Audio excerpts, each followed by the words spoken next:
Hello friends, this is Pinky. Welcome back to Pinky target academy. तो आज की इस वीडियो में मैं आपको सीटेट एग्ज़ाम में आपको ओमार सीट कैसे फिल करनी है और आपको क्या गलतियां उसमें होती है ओमार सीट भरने में, और उसमें एक 60 मार्क का जो मिस्टेक अक्सर स्टूडेंट करते हैं उसमें क्या है, क्या 60 मार्क में अगर आप वो गलती करते हैं तो वहाँ पे अभी आप 0 नंबर पाएंगे और आप एग्ज़ाम में फेल भी हो सकते हैं। तो देखिए, इन गलतियों को करने से बचना है और इसलिए इस वीडियो को पूरा देखना है। तो चलिए मैं आपको बताती हूँ, जिससे कि आप जो है वो आप कितना भी पढ़े रहेंगे, लेकिन अगर वो मार्क शीट में भरने में गलती कर देते हैं तो आपका सारा पढ़ा हुआ बेकार हो जाएगा। तो इस बार आपको ये गलती बिल्कुल भी नहीं करनी है, जिससे कि जो है आप अच्छे अंक से सीटेट एग्ज़ाम क्वालिफाई कर सकें। तो देखिए, यहाँ पे सबसे पहले ये मैं आपको दिखा रहा हूँ। यहाँ पे पहले अंक क्रमांक रहेगा और अंक क्रमांक में जैसे यहाँ पे 2 है, 5 है, 6, 8।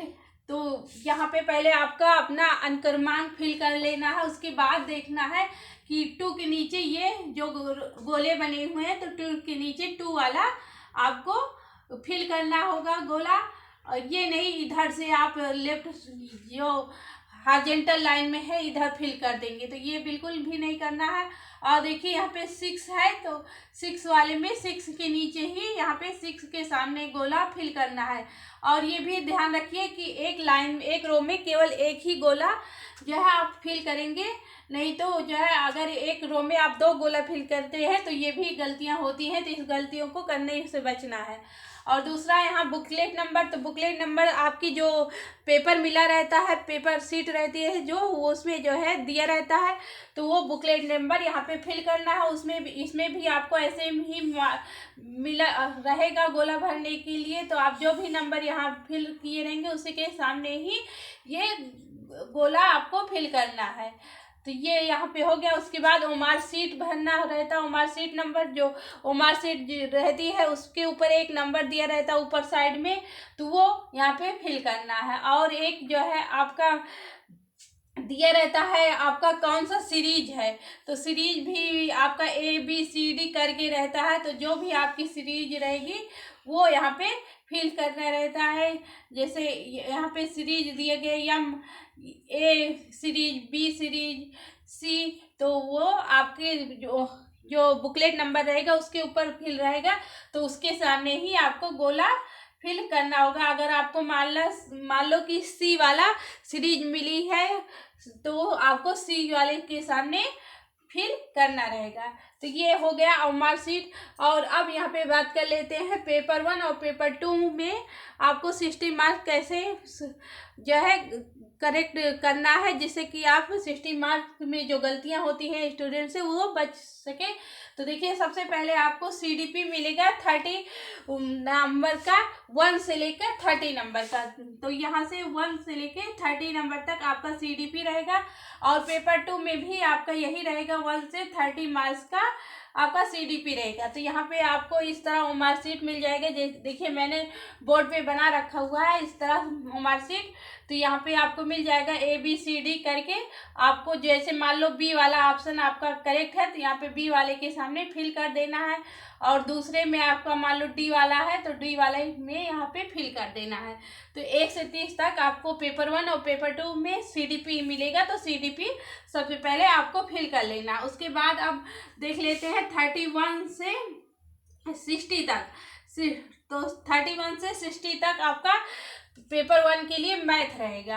तो पेपर 1 में आपका 31 से 60 मार्क मैथ रहेगा, तो आपको मैथ फिल करना रहेगा। तो मैथ आप करेंगे, मैथ फिल करेंगे। और पेपर 2 में आपका जो बच्चे मैथ और साइंस के स्टूडेंट हैं उनको मैथ और साइंस वाला पोर्शन करना रहेगा। उस पर प्रॉपर लिखा रहेगा कि मैथ और साइंस पार्ट, उसमें भाग नंबर 1, 2 ऐसे करके पूरा दिया रहता है। आपके जो बुकलेट रहता है उसमें दिया रहता है, तो वहाँ पे ऊपर पढ़ लेना है पहले आपको मैथ वाला है या मैथ साइंस का है या फिर SST का। आपका अपना जो है सब्जेक्ट आपको पता ही होगा, तो वो ऊपर ध्यान से देखिएगा तभी। और जो भी आपका सब्जेक्ट रहेगा उसी को पढ़ने में समय दीजिएगा, ना कि आप मैथ और साइंस का है तो जो है आप SST वाले क्वेश्चन पढ़ लेते, उसको पढ़ना बिल्कुल भी नहीं। आपको मैथ साइंस ही करना है, समय भी नहीं तो आप जो है अगर पढ़ते रह जाएंगे तो आपका समय भी यहाँ पे चला जाएगा। तो यहाँ पे ये देखना है आपको। तो यहाँ पे मैथ और साइंस या फिर SST आपको मिल जाएगा 31 से 90 मार्क का यह है। तो यहाँ पे आप 60 मार्क का फिल करेंगे, जो है मैथ और साइंस वाले मैथ और साइंस फिल करेंगे, SST वाले SST फिल करेंगे। अब वो गलती 60 मार्क्स की गलती यहाँ पे होती है लैंग्वेज 1 और लैंग्वेज 2 में, और EVS में भी आपको यहाँ पे 61 से लेकर पेपर फर्स्ट की बात कर रही हूँ। पेपर फर्स्ट में CDP के बाद मैथ के बाद EVS रहता है। EVS 61 से 90 मार्क का रहता है। तो यहाँ भी आप EVS भी कर लेंगे। अब लैंग्वेज 1 और लैंग्वेज 2 में पेपर 1 और पेपर 2 में ये गलतियाँ होती है 60 मार्क वाली। तो यहाँ पे आपको दो लैंग्वेज, मतलब जो 2 लैंग्वेज रहते हैं, जैसे आपका पहले हिंदी है तो हिंदी आपका उसमें 2 पार्ट में रहेगा। एक जो है आपका दिया रहेगा 91 से लेकर आपका 120 तक दिया रहेगा, दूसरा आपका दिया रहेगा 120 से लेकर 150 तक। तो आपको देखना है कि आपका लैंग्वेज अगर फर्स्ट हिंदी है तो आपको कौन सा करना है, 91 से लेकर 120 तक वाला, अगर आपका फर्स्ट लैंग्वेज हिंदी है। और इसी प्रकार इंग्लिश का भी रहता है, आपका इंग्लिश दिया रहेगा 91 से लेकर 120 तक, ये पार्ट में रहेगा, वो लैंग्वेज 1 के लिए रहेगा। दूसरा आपका जो है इंग्लिश भी दिया रहेगा, वो आपका दिया रहेगा 121 से लेकर 150 तक। तो देखना है कि आपने लैंग्वेज 2 में अगर इंग्लिश सेलेक्ट किया है, तो अगर इंग्लिश सेलेक्ट किया है लैंग्वेज 2 में तो आपको 121 से करना है, ना कि आप 191 से करना स्टार्ट कर देंगे, क्योंकि आपने लैंग्वेज 2 में इंग्लिश को सिलेक्ट किया। अगर लैंग्वेज फर्स्ट में इंग्लिश को सिलेक्ट किया होगा तो वो आपको 91 से करना होगा। जो भी लैंग्वेज आप फर्स्ट सिलेक्ट किए हैं उसे ही 91 से करना स्टार्ट करेंगे, ना कि आप दूसरा लैंग्वेज आप 91 से करना स्टार्ट करेंगे। इस चीज़ को आप ध्यान रखिए, चाहे आपका उर्दू हो या संस्कृत हो या फिर और कोई भी लैंग्वेज हो, तो जो भी लैंग्वेज आपका फर्स्ट रहेगा उसे 91 से यहाँ पे फिलअप करेंगे। ये गलतियाँ करते हैं अक्सर स्टूडेंट, तो इस चीज़ को ध्यान रखना है। तो यहाँ पे आप फिल कर लेंगे 91 से 120 तक आपका लैंग्वेज फर्स्ट हो जाएगा, उसके बाद 121 से 150 तक लैंग्वेज जो है सेकेंड हो जाएगा। तो इस तरह आप फिल कर लेंगे तो आप यहाँ पे बचा सकते हैं अपना मार्क्स। 60 मार्क्स का ये गलती होती है। तो चलिए यहाँ पे आपको टाइम मैनेजमेंट करना भी मैं आपको सिखा दी हूँ, और जो है अभी तक अगर आपने वीडियो नहीं देखी है तो चैनल पर जाकर देख लीजिए, और अगर वीडियो पसंद आया हो तो वीडियो को लाइक कर दीजिए, और चैनल पर पहली बार आए हैं तो चैनल को सब्सक्राइब कर दीजिए। मिलते हैं नेक्स्ट वीडियो में, तब तक के लिए टेक केयर, बाय बाय।